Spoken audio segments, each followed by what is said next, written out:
नमस्कार, स्वागत है आप सभी का।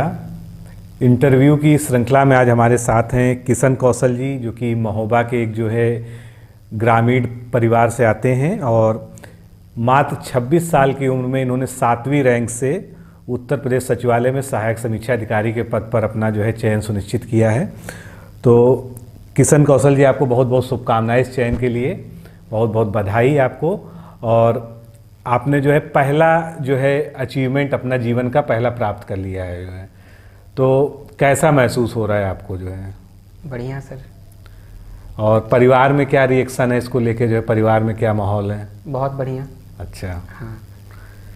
तो आपको जब इस बार आपका चयन हुआ है और आपने पहले ही प्रयास में, मतलब आपने और एग्ज़ाम भी दिए लेकिन समीक्षा अधिकारी का आपने पहला एग्ज़ाम दिया था। हाँ जी सर। तो आपने पहले ही प्रयास में इसको कर लिया है, तो क्या आपको उम्मीद थी कि इस बार आपका सिलेक्शन हो जाएगा इसमें? उम्मीद तो, पढ़ाई तो उम्मीद के लिए ही करते ही हैं। हाँ। उम्मीद रहती भी है, पर रिजल्ट के पहले नहीं रहता। बस तब तो ऐसा लग रहा होता है कि बस किसी तरीके से बस सिलेक्शन हो जाए। हाँ। और जब रिजल्ट देखा, मेरे फ्रेंड ने बताया कि मेरी 7th रैंक है। अच्छा। तो बहुत अच्छा लगा सर। नहीं, आपकी वास्तव में बहुत अच्छी रैंक है और इनसे गलती भी, चूक भी हुई है, भी उसके बारे में बात करेंगे, जिससे आप लोग भी उसको ध्यान रखिएगा। तो आप महोबा से आते हैं, तो पहले थोड़ा सा अपना गांव, क्षेत्र और परिवार के बारे में बताएं पूरा। हाँ जी सर। तो बुंदेलखंड का एक जिला है सर महोबा, वहाँ के गांव खन्ना से बिलोंग करता हूँ मैं। और 4 मेंबर्स का मेरा फैमिली है फिर ही। और छोटा भाई है मेरा, मॉम डैड हैं। और पापा मेरे एक जनरल स्टोर चलाते हैं। छोटा भाई भी उसी में सपोर्ट करता है। और कहते हैं ना कि जब मिडिल क्लास फैमिली से कोई सिलेक्ट होता है तो वो अकेले सिलेक्ट नहीं होता, उसके पूरा परिवार सिलेक्ट होता है। बिल्कुल बिल्कुल। तो बस वैसे ही माहौल है सर। तो और अपने आपके भाइयों में भी आशा बन गई है हाँ, इसको लेके हाँ, नहीं, संघर्ष सबका होता ही है। हाँ। मॉम डैड का संघर्ष, छोटे भाई का संघर्ष है। और हम सब सफल हैं एक साथ, ऐसे ही कहा जाएगा। तो मतलब ये जो आपका सफलता है, इसमें आप किन प्रमुख लोगों को अपने साथ खड़ा पाते हैं जिन्होंने आपका बहुत अच्छा सहयोग किया यहाँ तक पहुँचाने में? प्रेरणा भी मिली उनसे और सहयोग भी रहा सबसे ज़्यादा तो मेरी माँ का सर, क्योंकि मेरी माँ सिलाई करती हैं सर। तो जब हम उनको देखते हैं कि यार 8 घंटे सारे घर के काम के साथ भी 8-8 घंटे अपने काम में लगी हैं। मतलब सिलाई व्यावसायिक उसके लिए ना? हाँ हाँ हाँ। अच्छा। तो जब लगता है कि यार 8 घंटे तक वो बराबर काम कर रही हैं, तो फिर हम लगातार क्यों नहीं पढ़े, एक अंदर से आ जाता है। और फिर घर का संघर्ष, थोड़ा सा बहुत धार्मिक परिवार है तो अंदर से रहता है कि नहीं, कुछ करना है, कुछ करना है। और उन्हीं को मैं श्रेय भी जरूर देना चाहूँगा, टीचरों को श्रेय देना चाहूँगा, जहाँ से पढ़ा आपको भी सर श्रेय देना चाहूँगा। क्योंकि करंट और यूपी स्पेशल बजट वगैरह मैंने काफ़ी आपके चैनल से मुझे सपोर्ट मिला। और जैसे कि टेस्ट सीरीज, तो उसका तो पूरा रोल है ही। ये हमारे मेंस बैच के स्टूडेंट भी हैं और प्रीलिम्स से ही हमको फॉलो करते थे। हाँ, जो इन्होंने अभी बातचीत में बताया भी आपको तो अच्छा, परिवार की भी बात चल रही थी, तो आर्थिक स्थिति हमको लग रहा है आपकी लोअर मिडिल क्लास मानी जाएगी, क्योंकि हाँ जी सर, एक गरीब परिवार ही कहा जा सकता है उसको हाँ। और आपने उसमें पहली इतनी अच्छी सफलता प्राप्त करके निश्चित रूप से आपने पूरे परिवार का मान बढ़ा दिया है। ये बहुत ही अच्छी बात है। तो अब आपके शैक्षिक बैकग्राउंड की बात करते हैं, एकेडमिक बैकग्राउंड की। कैसे कैसे आपकी प्रारंभिक शिक्षा हुई और ग्रेजुएशन तक पूरा क्या क्या आपने कैसे कैसे किया, उसके बारे में बताएं। तो शुरुआती स्तर में तो सर मैं, चूँकि गांव थोड़ा पिछड़ा इलाके से बिलोंग करते हैं, तो 3.5-4 साल की उम्र से बाहर हूँ सर। अच्छा। हाँ जी। तो थोड़ा रिलेटिव्स के यहाँ रहा, क्लास 5 तक तो वहाँ पढ़ाई की। और 6 से मैं लगभग रूम अपना लेके अपना खुद ही खाना बनाता था, पढ़ता था। अच्छा, 6 से ही हो गया? क्लास 6 से ही सर। तो विद्या मंदिर से फिर मैंने 12th किया। अच्छा। 10th 12th वहाँ से किया। और ग्रेजुएशन मैंने इलाहाबाद यूनिवर्सिटी से किया। अच्छा। हाँ जी सर। और उसके बाद O लेवल किया और फिर मैं लगातार यूपी PCS के और यह ROR एग्जाम दे रहा था। तो ROR वैकेंसी तो पहली है हमारी। इसके पहले मैं PCS एग्जाम दे चुका हूँ यूपी PCS। अच्छा। ग्रेजुएशन आपका किन सब्जेक्ट्स में है? इकोनॉमिक्स और मिडल हिस्ट्री और लिटरेचर हिंदी। अच्छा। और O लेवल क्या सोच के किया था आपने? क्या पहले से ही दिमाग में था कि ARO के लिए, या किसी ने बताया था? नहीं सर, ऐसा कुछ नहीं है। बस ये था कि मैं MA कर रहा था। तो ये हुआ कि पहला अटेम्प्ट होगा, तो उसके पहले तो अगर MA करेंगे, पेपर देंगे तो अटेम्प्ट खराब हो जाएगा। तो टाइम बचा था बीच का 6 महीने, तो बोले क्या करो? तो फ्रेंड्स बोले O लेवल कर लो, कभी काम आ जाएगा, इसीलिए कर लिए। चलिए, काम आ भी गया आपके बहुत अच्छा रहा फिर इसके बाद जो है तैयारी में कैसे आए, कहाँ से शुरुआत होती तैयारी की? तैयारी की सर, जब मैं 12th कर रहा था तो मुझे वहाँ पर एक सर मिले थे, तो उनके लड़के सारे आईएएस हैं, एक आईएएस हैं, एक आईएएस हैं सर, उन दोनों बच्चे। अच्छा। तो वहाँ से मुझे मोटिवेशन मिला कि नहीं यार, इस क्षेत्र में जाना है, इस फील्ड में। वरना मैं साइंस से पढ़ रहा था और बीटेक ही करता लगभग। तो वहाँ से गाइडेंस मिली, फिर यूनिवर्सिटी आए, यहाँ सीनियर्स मिले, फ्रेंड्स मिले, वहाँ से जानकारी मिली, फिर धीरे धीरे यहाँ तक का सफर तय किया। तो आपने 2018 में प्रॉपर तैयारी शुरू की जो है? हाँ हाँ। पहले पीसीएस देना शुरू किया आपने जो है? तो पीसीएस जैसा आपने बताया 18, 19, 20, 21, 22 सभी आपने दिया है। इसमें से आपको 21 का मेंस लिखने का अवसर प्राप्त हुआ जो है, और उसके पहले जो है आपका प्रीलिम्स, एक आपने यूपीएससी भी दिया, वो भी अटेम्प्ट जो है फेल रहा जो है। तो पीसीएस में जो है तैयारी जब आप कर रहे थे तो उस समय कहाँ पर रह के आप तैयारी कर रहे थे जो है? तब सर मैं पहला अटेम्प्ट मैंने इलाहाबाद से रह कर दिया। अच्छा। उसके बाद के अटेम्प्ट में मैं दिल्ली तैयारी कर रहा था। अच्छा, दिल्ली में। और आपने ऑप्शनल सब्जेक्ट क्या रखा जो है? हिंदी साहित्य। अच्छा, हिंदी साहित्य। तो हिंदी साहित्य का आपको जो है आरओ में भी बहुत फ़ायदा मिला होगा जो है, निबंध और बाकी चीज़ों में, क्योंकि क्रिएटिविटी जो है वहाँ से ज़रूर आती है। उसके बाद जो है अब थोड़ा सा तैयारी पे चर्चा करते हैं जो है कि प्रीलिम्स की जब तैयारी करते थे आप जो है, पहले पीसीएस की बात कर लें, तो क्या आप फॉलो करते थे? कोई कोचिंग की थी या जो है कि सीधे स्टैंडर्ड बुक्स पढ़ना शुरू किया, एनसीईआरटी से शुरू किया, कैसे कैसे किया जो है? स्टार्टिंग तो एनसीईआरटी से ही किया था सर। अच्छा। सीनियर्स जैसे गाइड करते थे वही कर रहे थे, लेकिन जब धीरे धीरे एग्जाम को समझना स्टार्ट किया, पीवाईक्यू जैसे आपके चैनल्स के जब मैंने फॉलो करने स्टार्ट किए, तब मुझे पता चला कि बेसिक्स पहले जरूर क्लियर करना चाहिए, उसके बाद यहाँ बढ़ना चाहिए। तो पीवाईक्यू से पर इतना पता चल गया था थोड़ा थोड़ा कि ये टॉपिक पढ़ना है, इन टॉपिक को नहीं पढ़ना है। जैसे बाकी आपकी भी जो सिलेक्टिव वीडियो रहती है कि ये पढ़ना ये नहीं पढ़ना है, उसके हिसाब से। और फिर जब उसको फॉलो किया उसके बाद फिर मैंने क्लास भी की। अच्छा। हाँ, पूरा फिर जीएस का बैच ज्वाइन किया, और उसके बाद और अब जब इतने प्रीलिम्स देने के बाद और जब एक प्रीलिम्स क्वालिफाई हो गया, आज यहाँ पहुँच गए, तो अब प्रीलिम्स को लेकर लगभग मार्गदर्शन ठीक है मेरे, मुझे क्या करना चाहिए तो उसके लिए। तो पीवाईक्यू पढ़ना है, बेसिक्स बुक कंप्लीट कर ली है, और टेस्ट सीरीज लगाना है। अच्छा, बेसिक बुक्स की जो आप बात कर रहे हैं, थोड़ा सा कुछ एग्जाम्पल सहित बताइए कि किस सब्जेक्ट की आपने कौन सी बुक्स पढ़ी है जो है?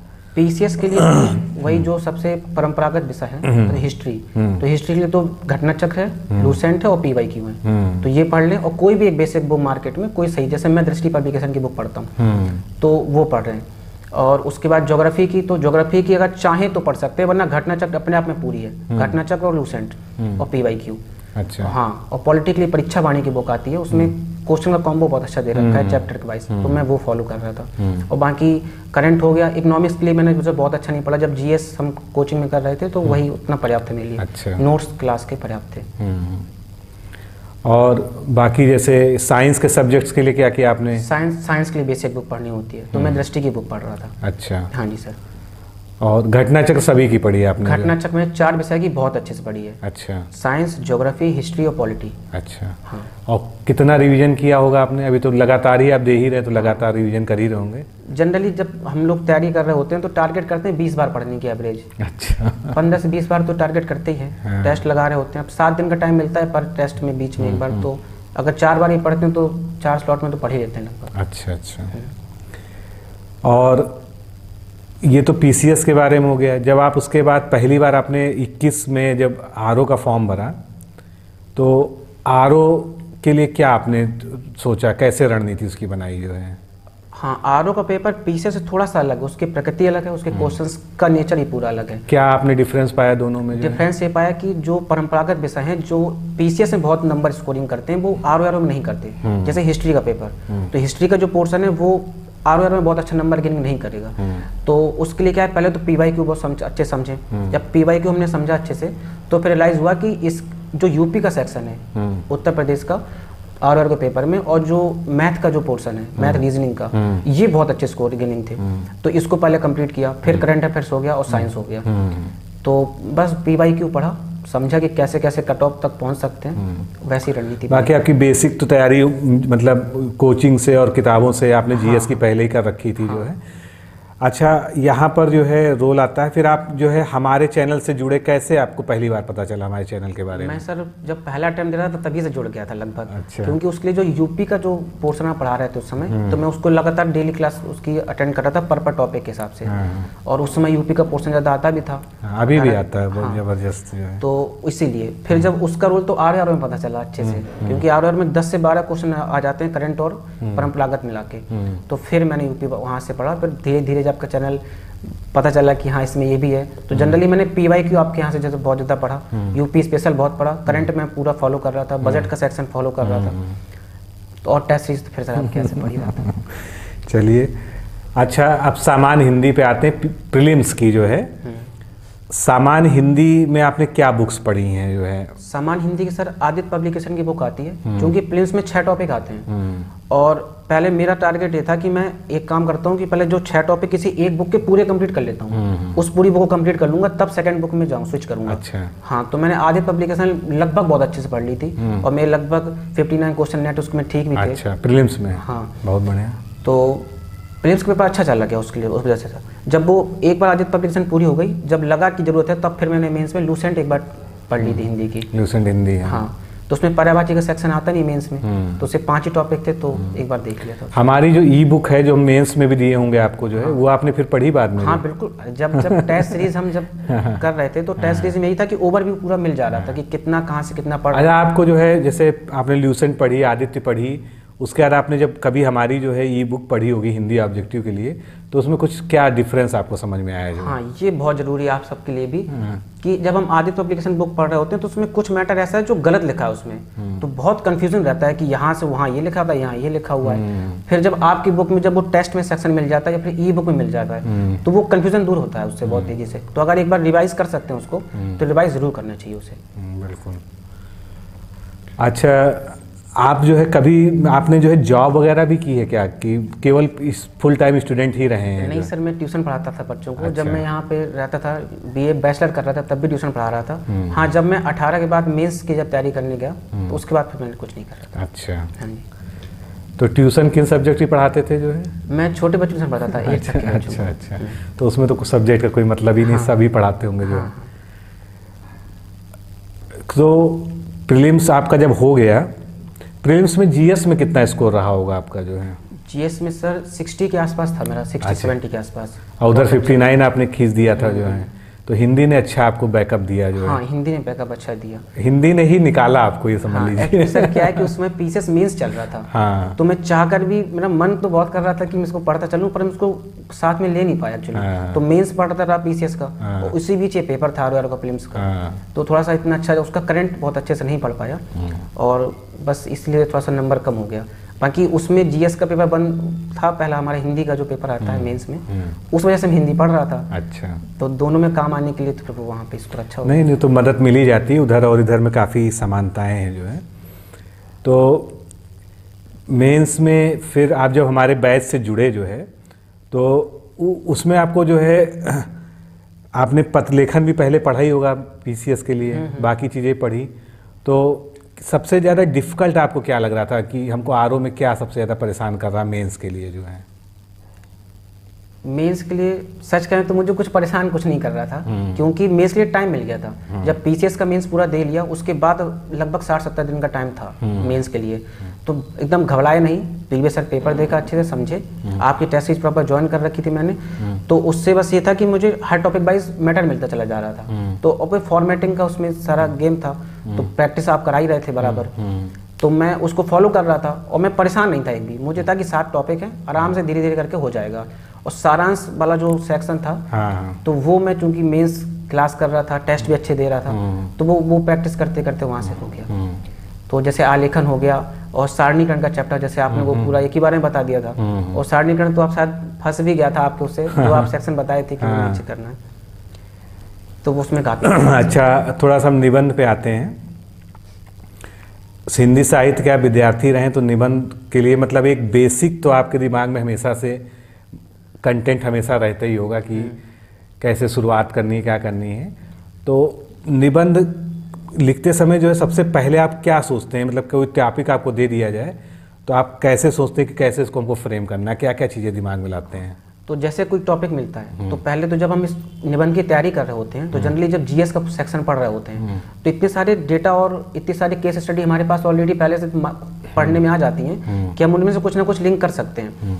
और जब टॉपिक मिल जाता है हमको तो जब हम जो प्रीवियस जो या जो टॉपर्स के जो ऐसे हैं जो पढ़ के आते हैं उनमें से इतना है कि आपको फ्रेमिंग का फॉर्मेट पता चल जाएगा कि इसमें किसके बाद क्या लिखना है। और बाकी जैसे सामाजिक आर्थिक मुद्दे हो गए, राजनीतिक मुद्दे हो गए, सामाजिक में जैसे महिला हो गए, जनजातीय समुदाय हो गए, इनको लिंक करते चलना है। और साइंस के जो पोर्शन में जो तकनीकी विकास हो रहा है उसको लिंक करके चलें साथ में। तो जीएस का अच्छा सा सेक्शन जोड़ के और थोड़ा साहित्य लिंक करके अच्छा निबंध लिखा जा सकता है। और बस थोड़ा आशावादी निष्कर्ष लिखना है। बहुत अच्छा आपने बताया। जो है निबंध के लिए कुछ स्पेशल मटेरियल भी आपने पढ़ा था? हमारे कोर्स में तो आप थे ही, वहाँ तमाम प्रैक्टिस भी कराई गई और सैंपल्स भी दिए गए थे।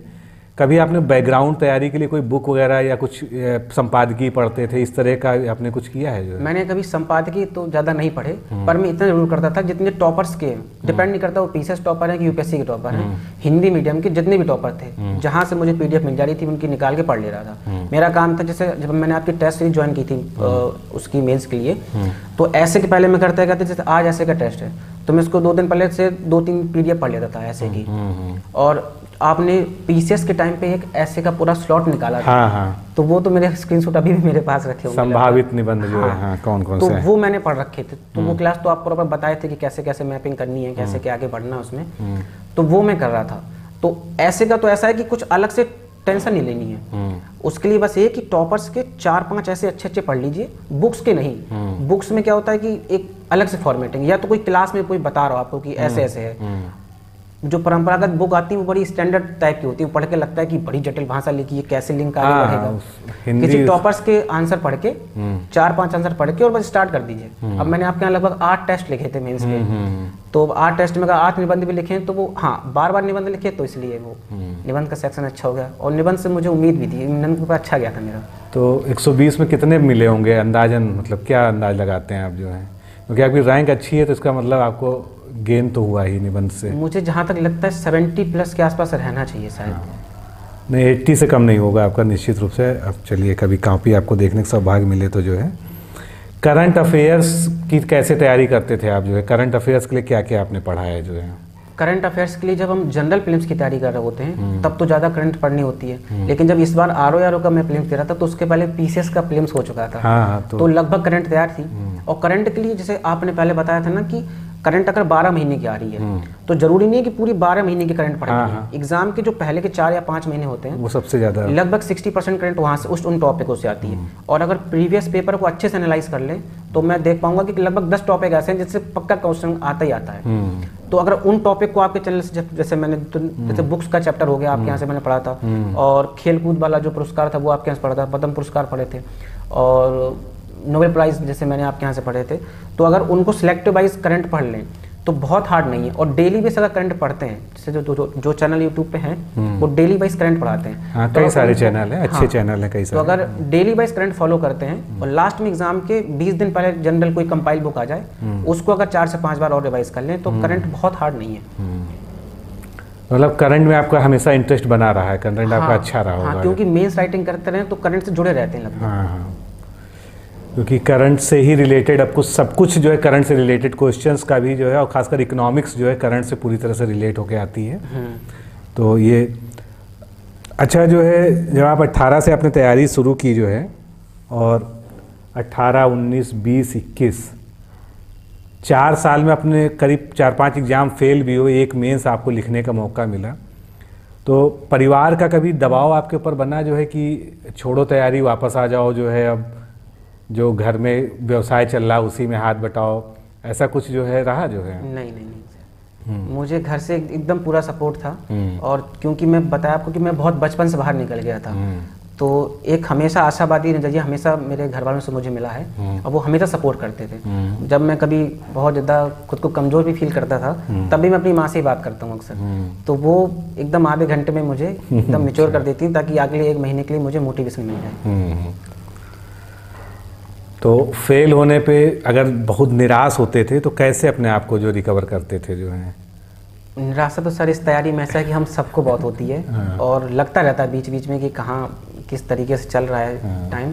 पर ये है कि जैसे कि कुछ हॉबीज़ वगैरह है मेरी, तो मैं उनको अपना हॉबी के जोन में चला जाता हूँ। जैसे मैं बांसुरी बजाता हूँ। अच्छा। तो हाँ, तो मैं वो ज्वाइन कर लिया, वो करने लगे। मतलब आपका जो नाम है उसको आपने सार्थक कर रखा, किशन कौशल। बांसुरी बहुत अच्छा जो है।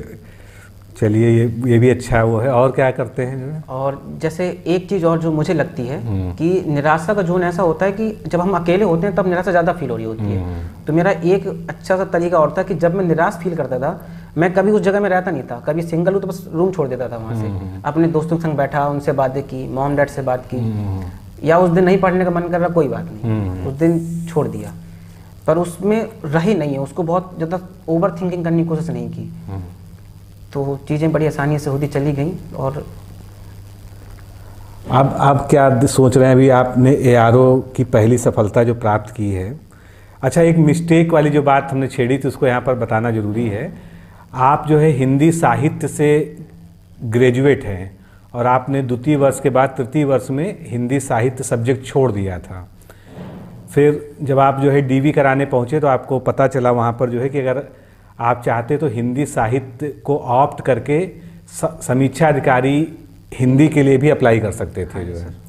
और आप लोगों में से बहुत लोगों को ये भ्रम भी है कि जो थर्ड ईयर में सब्जेक्ट छोड़ दिया जाता है ग्रेजुएशन के, वो हमारे ग्रेजुएशन का हिस्सा नहीं है। ऐसा बिल्कुल भी नहीं होता है। आपने अगर 2 साल तक सब्जेक्ट पढ़ा है, तीसरे साल में नहीं उसको पढ़ा है, छोड़ दिया है, तब भी आप जो है उस सब्जेक्ट से ग्रेजुएट अपने आप को मानते हुए फॉर्म अप्लाई कर सकते हैं। जो भी वैकेंसी आई हो उसके लिए उसको अप्लाई कर सकते हैं। क्योंकि अगर इन्होंने हिंदी साहित्य से समीक्षा अधिकारी को ऑप्ट किया होता और जो इनकी रैंक है 7th रैंक जो है यूपी सेक्रेटरीट में, तो ये निश्चित रूप से आज जो है समीक्षा अधिकारी भी हो गए होते। खैर, ये कोई बहुत बड़ा मुद्दा नहीं है, क्योंकि अभी इनके सामने जो है पूरा आसमान खाली है अभी उड़ने के लिए। तो आगे क्या सोचा है आपने जो है? आगे सर मुझे अभी यूपी पीसीएस का अच्छा एक्सपीरियंस है, तो मेरा अभी है कि मैं यूपी पीसीएस का एग्ज़ाम क्रैक करना चाहूँगा अभी। 22 वाला दिया था क्या? नहीं सर। अच्छा, तो अब 23 वाला भर के अब तैयारी करेंगे आप जो हाँ है? जी। तो अब आपको लखनऊ पोस्टिंग मिलेगी और आपके पास समय भी रहेगा, ऐसा नहीं है, क्योंकि आप एक तैयारी में, एक धारा में चल ही रहे हैं। 5-6 घंटा भी अगर आप निकाल लेंगे तो 5 घंटा सफिशियंट है तैयारी करते हुए। और अभी तो आपका वेटिंग पीरियड ही है 3-4 महीने का जो है। सहयोग भी चाहेंगे सर इसके लिए? अरे बिल्कुल 100% सहयोग है। हमारे जितने भी विद्यार्थी हैं, चाहे वो सेलेक्टेड हों चाहे नॉन सेलेक्टेड हों, हमारे स्तर से कोई भी सहयोग अपेक्षित है तो आपको खुला सहयोग है, इसमें कोई भी सोचने वाली बात नहीं है। और प्लानिंग भी ये चल रही कि PCS मेंस के लिए भी हम लोग जो है जल्दी से ही एक आंसर राइटिंग प्रोग्राम शुरू करने के लिए योजनाबद्ध हैं, योजना चल रही है और जल्दी ही जो है वो मूर्त रूप में आप लोग के सामने आएगी। तो PCS जो है आपको अभी देना है और ऑप्शनल हटता है, तो उसको कहाँ तक कैसे आप देखते हैं, किस नज़रिए से जो है? मेरे नज़र से तो ये बहुत पॉजिटिव मोड है मेरे साथ सर, क्योंकि अभी तक जो रिजल्ट हम देख पा रहे हैं तो उसमें मेंस के नंबर में इतना ज़्यादा गैप होता है कि वो सब्जेक्ट के नंबर में इतना ज़्यादा गैप होता है कि मेंस के नंबर से कवर नहीं कर सकते। तो अगर अपॉर्चुनिटी मिलती है और यूपी स्पेशल जैसा बोल रहे हैं तो सुनने में आ रहा है, अगर वो आता है तो जहाँ तक मुझे लगता है कि फ़ायदा ही रहेगा। और मैं तो बहुत आसान व्यक्त हूँ इस चीज़ के लिए कि अगर आता है तो रिजल्ट अच्छा आने की संभावना जरूर है। अच्छा, हिंदी साहित्य से जो आपने दिया था तो कैसा परफॉर्मेंस रहा था आपका जो है उस साल? अच्छा परफॉर्मेंस था सर। अच्छा, हाँ, लगभग 60% नंबर थे मेरे। अच्छा, तो बढ़िया था जो है हिंदी साहित्य से आपका जो है। तो अब हम लोग जो है इंटरव्यू को समाप्त करने की ओर बढ़ रहे हैं। अब मैं कौशल जी से जो है एक ही जो है मैं अनुरोध करता हूँ कि आप लोग को देखते हुए जो है, जो नए भाई बहन आपको देख रहे हैं, हालांकि आपकी उम्र बहुत कम है जो है, उसके हिसाब से जो लोग सेलेक्ट होते हैं, आपने 26-25 साल में ये सफलता अर्जित कर ली है, तो जो भी आपको देख रहे हैं उनसे आप जो है इस तैयारी के बारे में, खासकर ARO की तैयारी के बारे में क्या संदेश देना चाहते हैं जो है? क्या, कैसे वो लोग शुरुआत करें, क्या स्ट्रेटजी लेके चलें जो है? तो मेरे हिसाब से जो अभी नए स्टूडेंट हैं, मेरे जितने भाई बहन हैं, तो अगर नए हैं तो उनको सबसे पहले बेसिक पढ़ना चाहिए। तो बेसिक पहले आप कंप्लीट कर लीजिए, और बेसिक पढ़ने से पहले भी आप पहले PYQ अच्छे से रिकॉग्नाइज करते रहिए, उनको पढ़ते रहिए, उस हिसाब से आप प्लान करिए कि आगे क्या पढ़ना है। और PYQ देख के अगर आप बेसिक भी पढ़ेंगे तो आपको बहुत आसानी हो जाएगी। और जो लोग ऑलरेडी तैयारी में हैं या जिन्होंने बेसिक पूरा कंप्लीट कर रखा है, तो उनके लिए तो आसान है, तो फिर वो मेंस में अच्छा फोकस कर सकते हैं, क्योंकि सिलेक्शन तो मेंस के नंबर से ही होना है।